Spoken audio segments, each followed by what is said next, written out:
Welcome to the Virginia State Capitol, located in Richmond, Virginia.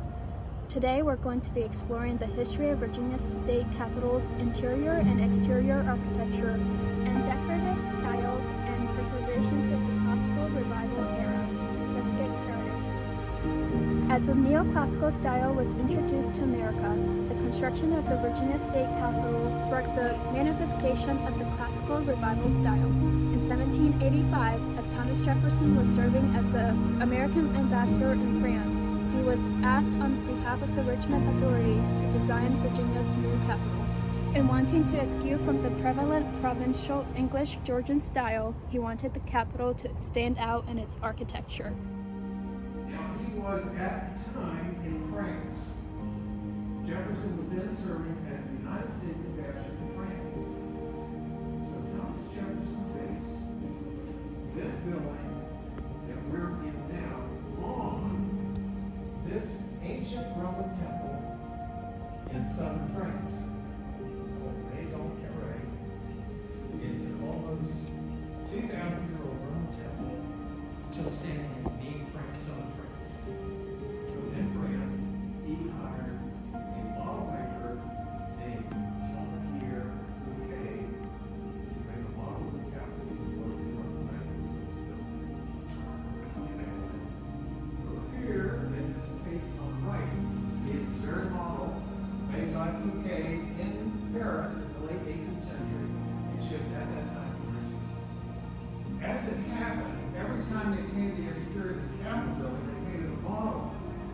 And they made a discovery several years ago, and that was that underneath all the outer layers of white paint of this model, they found other colors. I think the word is, see it, but on that back wall there, they have now revealed the strip of each of those earlier colors that they discovered.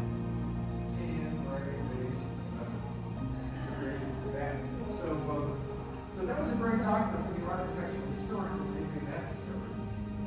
They also x-rayed this several years ago, and they found through the x-rays that there's more detail on this than you could see with the naked eye because of all the thick paint on it.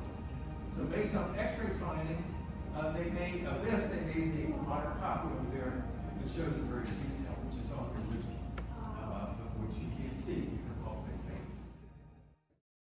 Made of plaster, iron, and poplar, the original model is covered with as many as 15 layers of paint, and in the most recent conservation of the model, paint schemes from the 18th century were uncovered. Diligent in making certain that the building of the Capitol would be executed based on his ideas, Jefferson's design and model were delivered to the United States. However, the foundation deviated from his ideas as workers had laid out too large of a foundation before the documents had arrived.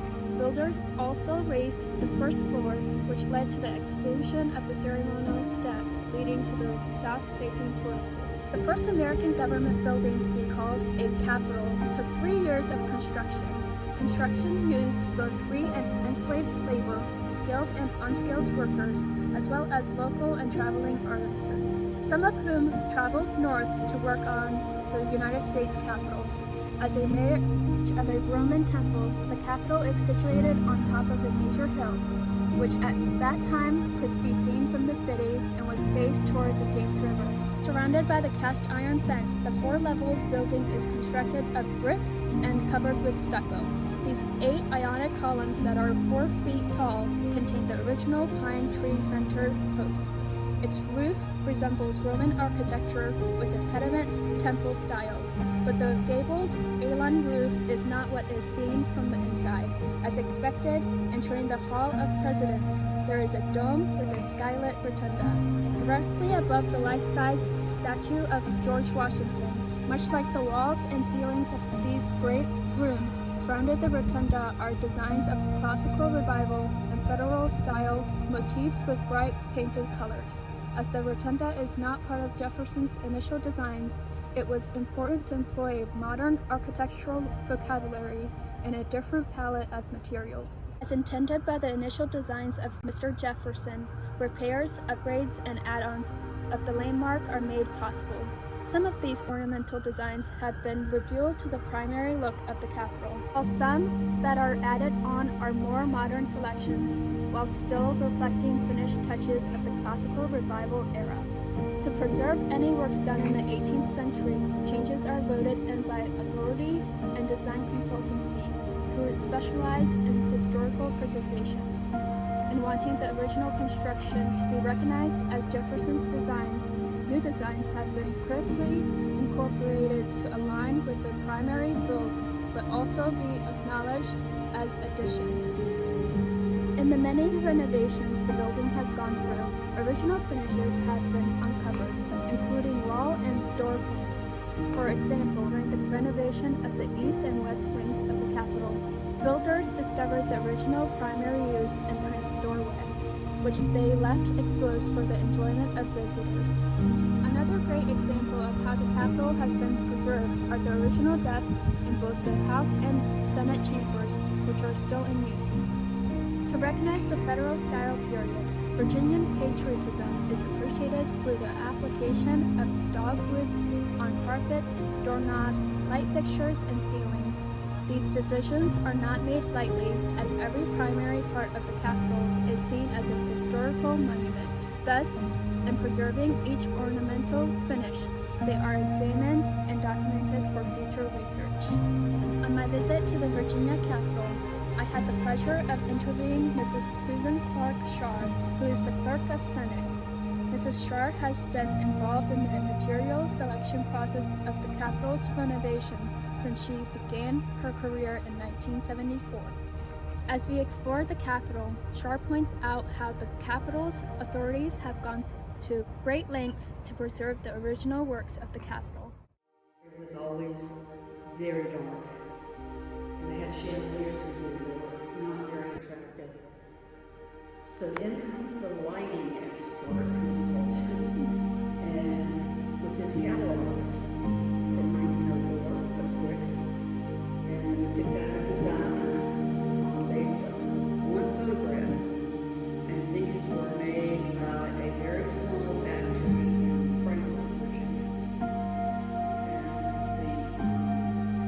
And the brass part has dogwoods on it, and when you get to the chambers, the globes have dogwoods etched into them that we had to send to Czechoslovakia to get the etching done, because nobody here did it, but they didn't know what a dogwood was. Yeah. So then we had to send them pictures of dogwoods. They are pretty. In 1904, 1906. And in the black squares you can find fossils. So the school children love to get down on their hands and knees and start looking for fossils. Later, that was installed. And we did not know that this frame was there. And we took down the wall, and lo and behold, they had built the wall around the frame. And this elevator was the only one in the building for a while, and it was run by a gentleman. He was the operator. And so you get on, tell him which floor you wanted to go to, and he'd take you up there. So we had to decide whether we were going to keep it or tear it out. And we decided to keep it. And we've had, I think people are so fascinating. We've had people ask for the design because they want to build a railing at their house just like this. But it's pretty cool when you stand here and look up. This is the old house chamber. This carpet is designed from the 1920s, and they had found a photograph of it, and they had it remade, and it's been patented. I don't know whether anyone has ever bought any of it, but, and I was the only one left here who knew that. And these two chairs were where Queen Elizabeth and Prince Philip sat when they came and visited in here with some school children. That's a copy of the speaker's chair. The original chair is in Williamsburg. Virginia did a swap so they could have the chair that was the speaker's chair in Williamsburg. It's on permanent. And if I remember correctly, these desks go back to 1920s. There was a mayoral race in Richmond that was very contested, and it ended up in court, which was on the third floor, right above us.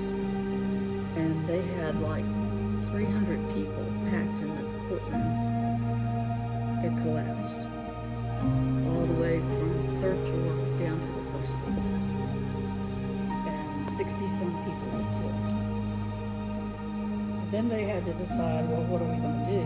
Because, 1870s, right after Civil War, they didn't have any money. Are we going to tear it down, or are we going to try to restore it?